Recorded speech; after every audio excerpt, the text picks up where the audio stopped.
Shalom. Call all y'all about Shalom to the left. This video, I'm building on the topic I was speaking in other videos about the book of Acts and different stuff that's going to be taking place real soon. And also, simultaneously, you're going to have a lot of people coming down on certain men for speaking on these scriptures and breaking them down.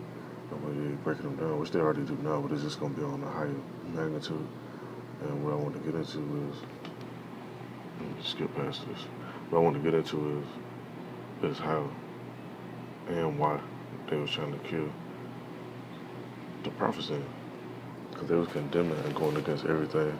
As every history book has told us, everything in society was pushing out, like the agenda with you got the pandemic going on. Then you have people speaking on the truth about that. Then you got the feminism movements, the little alphabet movement. You know what I'm talking about. You know, you can't say certain words. They got these little algorithms and all that. But basically everything the scriptures say not to do and not to really uphold, society promote on a high level. So if you're speaking against that, people look at you like you're weird. Or they say, oh, that was back in them times, ancient times or whatever. Or that was back in the Bible days. Like we not still in those biblical days right now. So I'm gonna let this play, and I'm gonna go to the book of Acts and pull some precepts. multiple examples of cultures justifying the killing of others because of religious preference. However, in today's society of inclusion and open-mindedness, you might find it surprising to find the intolerance of some religions in various regions of the world is still a very dominant part of society. An intolerance which is only being made more available because of technology, making it easier for governments to control and suppress religious activities. And now we are finding where COVID-19 has enabled even more religious persecution through relief discrimination, forced conversions, and even justification for increasing surveillance of certain religious groups, all in the name of public health.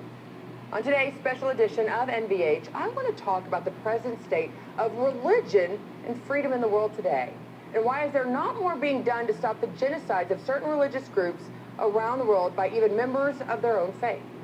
We're also going to take a look at what is motivating the growth of atheism. And is it more of a rebellion or a reaction to the present state of religion? I'm Scotty Nell Hughes, and you're watching a special edition of News Use Hughes right here on RT America.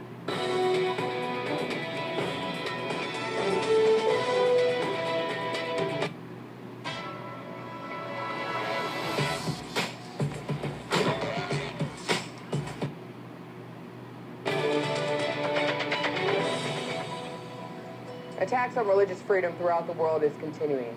And while the U.S. Constitution is supposed to protect our freedom here at home, other countries don't possess the same protections. RT correspondent Natasha Sweet has more on the religious tolerance and persecution people are facing globally. Religious freedom was one of the pillars in which the United States was founded, and yet there have been open acts of persecution, including attacks on houses of worship. But imagine not being able to worship in public, and while people themselves may be more accepting of others' beliefs, a survey points out that restrictions on religion around the globe is actually increasing.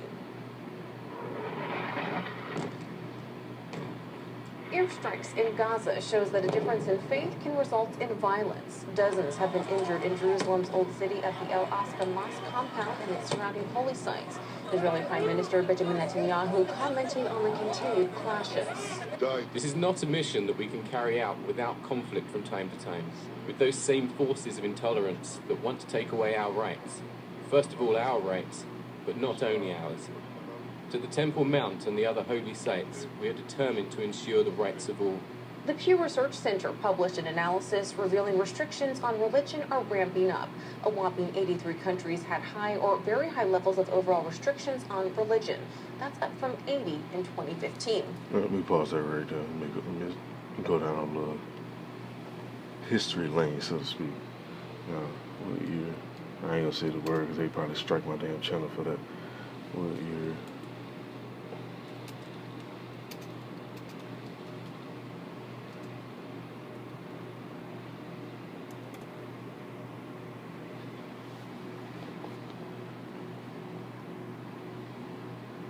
Let's go into this real quick. They say they right. They have they rights over there. And the whole time, they're not even the actual people that's supposed to be over there. Now it says in 1948, and there was other stuff going on prior to this, but this was the main date I was looking for. I was trying to find the time frame of it, so to speak. It says, the Israel returned to the homeland of the, I ain't gonna say that, I'm gonna say Amalekites, because that's what they really are. Amalekites in Israel in 1948 was an astounding event, unprecedented in world history. Never had a decimated ancient people managed to retain their individual identity through almost 20 centuries and reestablish their nation in their original homeland. Now hold up, according to prophecy, let's see, it speaks on the exact opposite of that. And see, this is why they really want to attack so-called religion around the world. This ain't got nothing to do with no Catholic shit, none of that Christianity stuff they be pushing in the churches. This ain't got nothing to do with the Baptist churches or none of that. This ain't got nothing to really do with Ishmael. All that stuff is a front. The real stuff it got something to do with is when you actually be able to go and discern, okay, if this says they returned in 1948, who is this talking about right here? And pull this precept.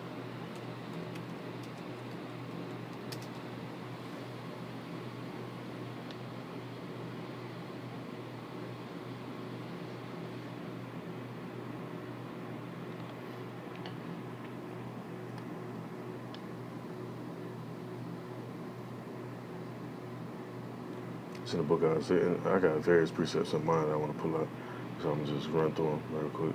It's in the book of Isaiah, chapter 51, verse 11, it says, therefore the redeemed of the Lord shall return and come with singing into Zion, and everlasting joy shall be upon their head.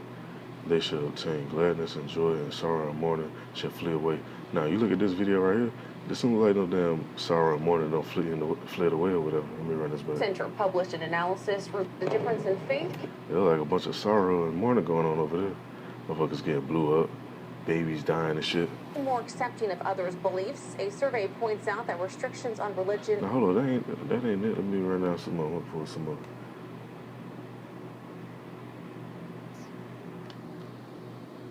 It's in the book of Revelation, chapter 21, verse 4. It says, He will wipe away, and then He is talking about Yahweh. It says, He will wipe away every tear from their eyes, and there will be no more death or mourning or crying or pain, for the former things have passed away. But wait a minute. They said they was brought back. Well, but look what's going on over there, though. And around the globe is actually increasing. That's a fucking sick joke. Now, I'm going to read some more. Going to